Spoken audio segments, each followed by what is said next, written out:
how does Trump feel? I don't know. I mean, when you do that, when the inflation really goes up, it's fundamentally it's going to hurt the MAGA people. Lots of the MAGA people, Yeah. live on minimum wage, and as soon as the price goes up even a little bit, it will hurt them, right? Because they're very price Yeah. sensitive. So his friends, they are benefiting from this, but the people who put him in the office, the MAGA people, many of them will get hurt. Does he care about these people? Yeah, I think he does. I think he does care about them. I think he actually genuinely, sincerely does care Uh-huh. about them. I, I I think, think so too. Yeah. we got to understand Trump. I mean, this isn't a man who is malevolent towards his own base. I think he believes that what he's doing is absolutely done on their behalf. And Mhm. I think they believe the same. I mean, because Okay. he talks to them, and who else does? So there is this connection. And I think that there's quite a high probability that even as things begin to go very, very badly wrong, many of them will stick with him, at least for a while, Mhm. because they will say it's not really his fault. It's the fault of all these bad people around him, or the people in China. They're Mhm. all working against this great president we have. It just, in fact, it will even to some extent confirm their belief that there is this vast conspiracy of people around the world who are out to bring down the United States and bring them down and that sort of thing. So this could turn very ugly, actually, because if that happens, they might start lashing out and they might start demanding that Trump does, which could create a spiral. We're already at the beginning of a spiral, which could make things an awful lot worse, just saying.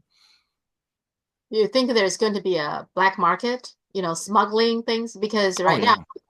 for example, Mexico, they are already smuggling like eggs, apparently, to the Yes. United States. So we're going to Well, see a huge market. this is exactly where we're heading. I mean, we're not there properly Mhm. yet, and we got a long way to go. But if this process continues in the way that is being suggested that it will, we will start to see price controls in the United States, for example. Um, um, I mean, that will go along with this because, um, again, if we go back to the late 19th, early 20th century, the United States at that time really did produce pretty much everything that it needed to produce. That isn't true anymore. There are major gaps and niches within the American market, which is going to be difficult to fulfill. So there will be attempts to circumvent this. So there will be black markets. There will be illegal trading. There will be bribery and corruption. And Trump will probably eventually, given the demand of his base, start trying to impose price controls. Mhm. I mean, this is where it's heading to, and also capital controls. Just Mhm. saying, which will Mhm. mean definitely the end of the dollar as a reserve currency. You're talking about the reserve currency. Actually, China launched a 1.2 trillion digital yuan system, Yeah, bypass the SWIFT. It's now connected to the 10 ASEAN countries and also six Middle East countries. That is 38% of the global trade volume. It's pretty yeah. impressive in so short period of time, basically bypass the SWIFT, right? Yeah. So it's happening, and it's probably faster than we anticipated. Yeah, absolutely. And I gather that the Russians are going to launch their digital ruble this summer. The Uh-huh. point, which is, I believe, by the way, uses a lot of Chinese technology. Just to Hmm. make that quite clear. So this is a joint enterprise. Remember, Xi Jinping is going to be in Moscow fairly soon. Hmm. But anyway, let's put all that aside. SWIFT is old technology. It represents the past. It is the past. The Hmm. future is digital currencies and all that comes with that. And you're absolutely correct. 38% of world trade is outside is within this system already. This already Hmm. existing system. The United States today, according to American figures, which I am sure overstate things, only accounts for 13% of Mm-hmm. global demand. The reality is, I'm sure it's a lot less than that. But if we were talking about 13% of global demand, 87% of global demand is outside the United States. This is very different from the world of the 1940s, for example, where the United States accounted for probably more than half of global demand. Mm-hmm. Just saying. Mm-hmm. The TikTok ban, as you expected, as we talked about this, right? Mm. That so Trump, there is no deal. There, we know that there's no deal. But Trump gave another 75 days extension. So clearly he wanted a deal. He wants a deal. Yes. But China is very clear that it's not for sale, right? No. Why? Why does he keep on? So what's the purpose of the 75 days? If there's no deal, there's no deal, right? Yes. He does this all the time. He persistently believes, he persistently sells this story that the deal is round the corner. Again, it's very much based on his own experience as a deal maker in the world of New York real estate and all of Mhm. that. Um, I've already I've just done whole programs about this. I was the first person to say this, that the way in which he's going about negotiating with the Russians is completely wrong. He doesn't understand how negotiations at a superpower level are conducted. And now there's articles in the Washington Post and others that are making exactly that point, that he doesn't understand and his team are not prepared for that level of negotiation. Well, what applies to Russia on issues like Ukraine and arms control and that sort of thing? Doubly, trebly, quadruply applies to negotiations with China on an issue like TikTok. The idea that you can just sort of bluff the Chinese into selling you TikTok at some kind of, knockdown price is ridiculous. Again, it shows a complete ignorance of China and of how these things are done. Now, first of all, the best thing to have done with TikTok was to leave it alone. Yep. I mean, it was providing a good service to the American people. People liked it.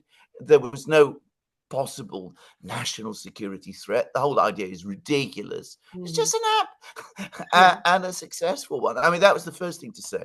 The second is, if you are going to go down this completely mistaken path of trying to get the Chinese to divest from TikTok, well, then negotiate with them properly. Don't set ridiculous deadlines.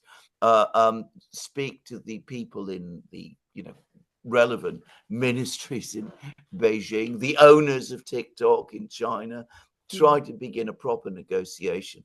Accept that this will take time and that there's a lot of things that will happen, and pay the price. Um, go to pay a proper price.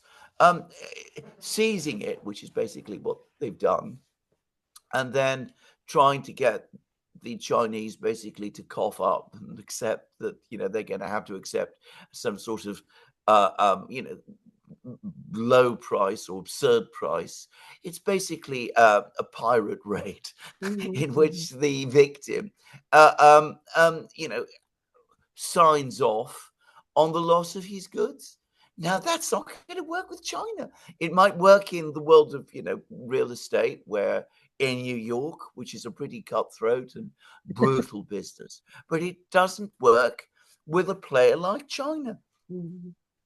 Well, he seems to put himself into a both the TikTok deal and the tariffs. It's now down to like a who blinked first kind of a Mm. situation, Yeah, which yeah, he created for himself now, isn't it? yes. That That's exactly correct. That is exactly correct. And that brings me back to my point. I mean, you don't bluff China because your bluff is going to be called. Sooner or later, he will blink. It's inevitable. You can see that. I mean, eh, tariffs on services from China now, Mhm. tariffs on American goods. American companies who've invested in China are now going to be in serious difficulty, but not because of any action that the Chinese took, but Mhm. because of what the United States itself has done. That's why people like Musk are so upset and Mhm. angry. Apple is going to be very, very upset by this because, I mean, I remember Steve Jobs saying, he actually looked at localizing production in the United States he decided to stick with China, not because Chinese wages were lower, but because China offered him services and products, subcomponents, which he Mm, couldn't get in the United States. And I remember him talking about the glass, the special glass, for mm-hmm. example, that goes into iPhones. Yeah. He couldn't find anything analogous, any analogous producer in the United States. So what he's going to end up doing if he works this through, this all works through, is you're going to have cheap and bad, well, not cheap, you're going to have expensive, badly put together iPhones Mm-hmm. made in the United States instead of cheaper, better, more Mm-hmm. reliable iPhones. That's where this is going. But as I said, he hasn't understood this. He doesn't grasp what this is going to do. And of course, China will now withhold rare earths and Mm-hmm. those things because inevitably it must now, given that it's been treated as an adversary. You don't arm your adversary, essentially. So that's also going to have knock-on effects Mm-hmm. on the US. And saying that you can get these minerals in Ukraine, Ukraine doesn't have them. Saying that you're going to get these minerals in Russia, Mm-hmm. that's a farcical idea anyway. I don't think anybody in Russia really takes that seriously. But let's say that it happened. Let's say that the Russians provided you with the rare earths. There's plenty of rare earths in the United States. Yeah. It's the processing technology Mm-hmm. that you need, and building that up is a work of 10 years. Mm-hmm. Before you get to that point, you are not going to be able to provide adequate substitutes for what you've lost. Now, you will, because I mean, you will still be able to produce mobile phones, smartphones, but they won't be as good and as reliable as they once were, and people will notice the difference, Yeah. and they will be less reliable and less good and more technologically backward than those that China is making. So going back to what your point about black markets, you'll have a black market before very long in the United States for Chinese mobile phones because they'll be better than American ones. That would be very unfortunate. You see, Trump doesn't seem to understand that No. the market is much complex than just the Yeah. goods coming from China. Like, so for example, I have a pretty old car, that I'm driving. My family have been telling me that I need a new car, and I'm not going to buy a new car. But if there are some really nice Chinese EVs, I'm tempted. Okay, I am. Yeah. But let's say if I did ended up buying a Chinese EV, but then that also brings jobs to the United States. They are Yeah. dealers, right? They are Yeah. services. They are, there are all kinds of things. The same thing with phones. Yes, the phone coming from the China, but once people buy phones, they also buy apps. There's a phone related businesses that are in the United States. Exactly. He totally ignore that, No. right? He No, doesn't absolutely. thinking that way at all, seems like. Yeah. Well, you see, again, he's focused on what he knows: steel, build, the steel plants and those sort of things. You see, you can actually, this is what's so sad about this. If you had a real program, a really proper, carefully worked out, systematically planned program to rebuild your steel industry, which would be, in my opinion, a good thing to do. Mhm. You could do it. It would be, again, a 10-year plan, Mhm. to Mhm. say it simply, but it can be done, but this isn't the way. No, no, yeah, yeah. He's very rough. He wants things happening now, Yeah. and so Yes. yeah, very. Well, he is what we call in Britain an old man in a hurry. Okay. Yeah, yeah, yeah. Okay. Um.